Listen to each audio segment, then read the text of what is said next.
अहमद पनसोटा साहब एडवोकेट हैं, ज़्यादा अच्छी रहनुमाई हमारी कर सकेंगे। अहमद साहब बहुत वार्म वेलकम, पहले तो आप शो पे तशरीफ़ लाए, बार बार आते रहिएगा।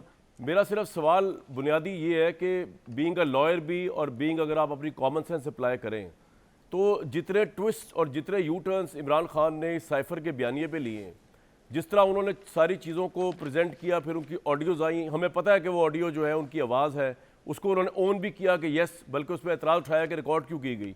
और अब ये जो इनका बयान आया है, और इसमें सबसे बड़ी बात कि ऑफिशियल डॉक्यूमेंट को आपने अपने घर रख के उसके बाद गुमा भी दिया। आपके नज़दीक apart from any personal affiliation मेरी या आपकी या किसी की, ये सीरियस केस किसी मुल्क में हो नहीं सकता किसी भी एक्स प्राइम मिनिस्टर के खिलाफ, साइफर वाला मामला जो है सर? कामरान साहब, thank you for inviting me to your show. जी, सबसे पहले जो बात है ना जी, हमने इसको कानून के पैराए में देखना है, किसी भी स्टेटमेंट को, जिस तरह हमने इसाक डार साहब की स्टेटमेंट को कानून के पैराए में देखा था।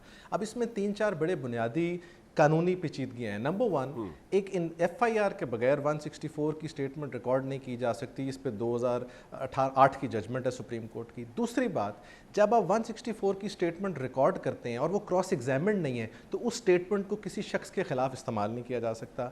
तीसरी बात, 164 की जो स्टेटमेंट है वो जब रिकॉर्ड की जाती है तो कोई पेंडिंग प्रोसीडिंग्स होती हैं। यहाँ पर स्टेटेडली ऑन रिकॉर्ड हम देखते हैं कि वो पहले जो गायब हैं, बल्कि FIR जो दर्ज है वो उनके अगवा की दर्ज है गालिबन।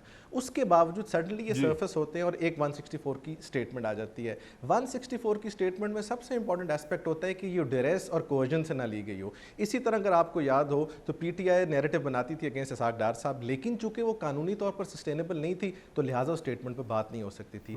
इस स्टेटमेंट पर भाई जब तक एक तहकीक नहीं होगी जिसमें आजम खान साहब खुद आकर इसको ओन करें और उसके बाद उनको क्रॉस एग्जामिन यानी उनके ऊपर जरा हो और फिर ये स्टेटमेंट रिकॉर्ड पर आए, तब तक अगर वो ओन भी कर ले, अगर वो ओन कर लें तो फिर आपके नज़दीक ये बड़ा डैमेजिंग हो सकता है तहरीक इंसाफ के चेयरमैन के लिए, अगर वो ओन कर ले आके उसको।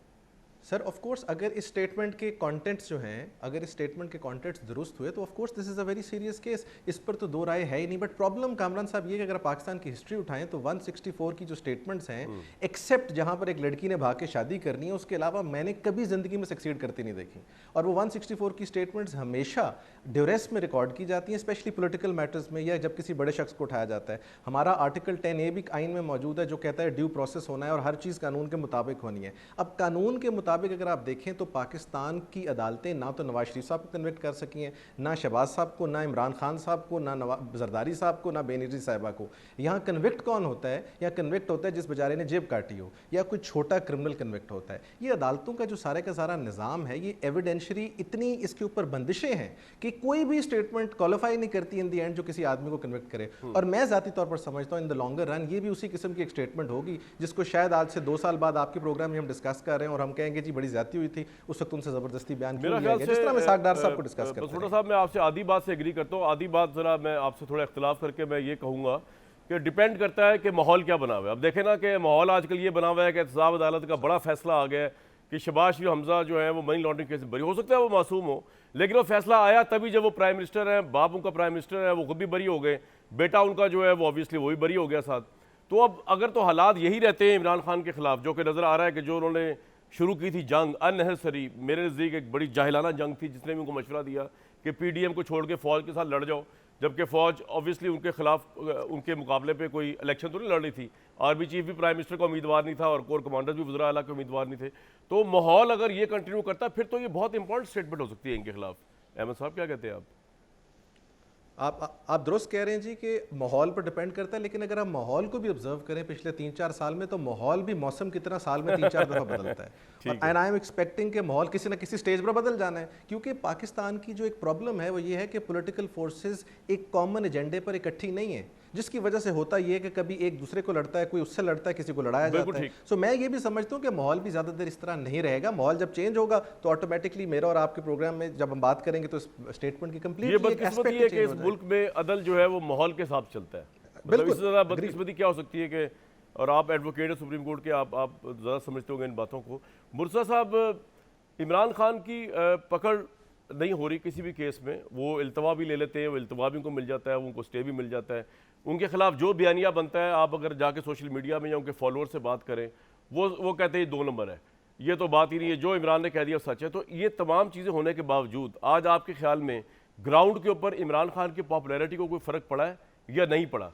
और अगर नहीं पड़ा तो इन चीज़ों का फ़ायदा क्या है, और अगर पड़ा है तो वो क्या पड़ा है आपके नज़दीक?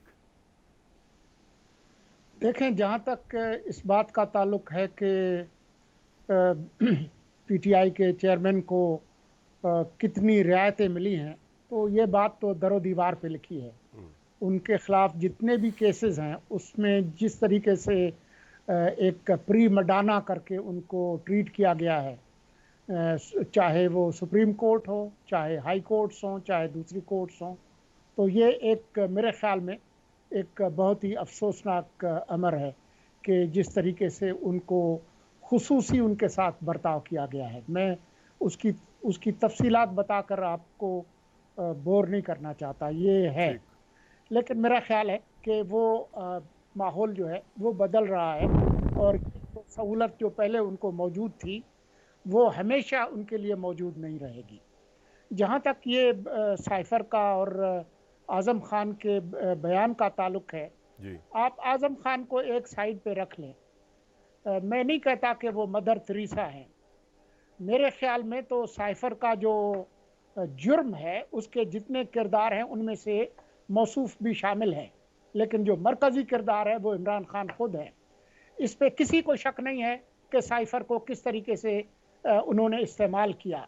इस पे ऑडियोज मौजूद हैं जो ये प्रूव करती हैं, साबित करती हैं कि किस तरह से उन्होंने मनसूबाबंदी की, किस तरह से उन्होंने कहा कि हम इस पे खेलेंगे, किस तरह से पहले उन्होंने कहा कि अमेरिका का नाम नहीं लेना, किस तरीके से उन्होंने 11 मार्च को कामरा में जनरल बाजवा से कहा, जब उनसे पूछा गया कि जी एक कोई ये साइफर है, उनका नहीं कोई बात नहीं है। ऐसे आते फिर रहते। ये खिचड़ी पकाते रहे। 21 मार्च को जो इस्लामी मुल्कों के वज़रा ख़ारजा की कॉन्फ्रेंस हुई उसमें अमेरिकी नुमाइंदा को बुलाया, और किस तरह से शाह महमूद कुरैशी हंस हंस के उनके साथ मिल रहे थे, कैसे बयानात जारी हो रहे थे, ये सारा जिस तरीके से ये ड्रामा किया गया। लेकिन इसमें मुझे कोई शक नहीं है कि वो जो कागज़ जिस तरह से उन्होंने लहराया और फिर उसको बुनियाद बनाकर वो काम किया जो अब तक पाकिस्तान के मिलिट्री डिक्टेटर्स करते आए हैं, कौमी असम्बली को तहलील करना और एक तरह का झूठा बयानिया लेके आर्टिकल 5 को इस्तेमाल करके उन्होंने जिस तरह से किया, और उस पर सुप्रीम कोर्ट के तमाम जजेस ने इत्तेफाक राय से सुओ मोटो लेने का फैसला किया, और फैसला भी इत्तेफाक राय था कि ये गैर आईनी तरीके से कौमी असम्बली तहलील की गई। एक जज साहब ने कहा कि ये आईनी फ्रॉड है। तो ये बात तो दुरुस्त है कि जी उनको रियायतें मिली हैं। अब ये जो बयान है ये दबाव में है नहीं है। अब 25 तारीख को बुलाया है FIA। लेकिन मुर्तज़ा साहब, मेरा सवाल आपसे बुनियादी ये था कि उनके फॉलोअर्स को फर्क नहीं पड़ रहा इससे, तो फिर इन चीज़ों का फायदा क्या अगर वोट बैंक उनका इंटैक्ट है? क्या आपके ख्याल में फर्क पड़ रहा है?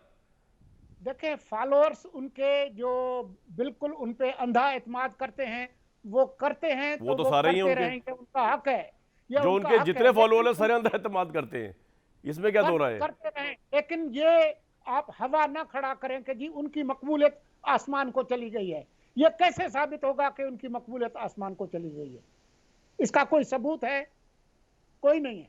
जब होंगे इलेक्शन, सबसे अच्छा जो पोल है वो पोलिंग बूथ पे होता है, जब वो होगा। और ये मैं आपसे एग्री करता हूँ, बिल्कुल ठीक कह रहे हैं आप।